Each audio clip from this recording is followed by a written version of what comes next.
are some of the questions that women should be asking as they get ready to have their baby that maybe they don't ask because, like me, you just don't know to ask? Right. Well, we're so focused on the pregnancy. We're reading all about the pregnancy, how big the baby is, so we don't focus on the birth, right? Yes. And we get to the point where we're like, oh my God, this baby is actually coming out of me. What am I going to do? Yes. So it's all good, but you do have to get your mind ready for it. You do have to ask some pretty pointed questions. So what are some of the most maybe uncommon questions that people don't ask that they should? Okay, so I'm going to give you a few that I can think of.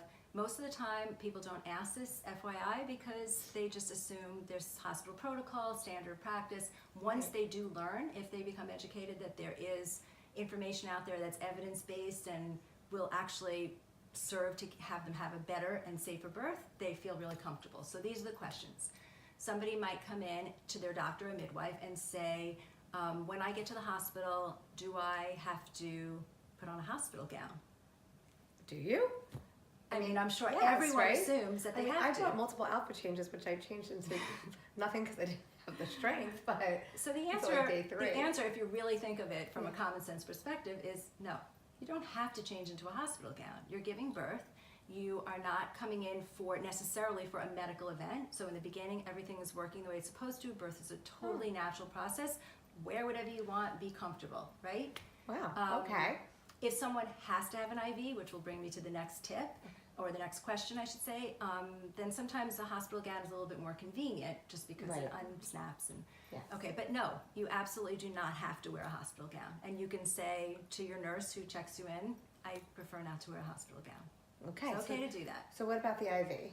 So people will ask, and should ask, is it okay for me to eat and drink during my labor?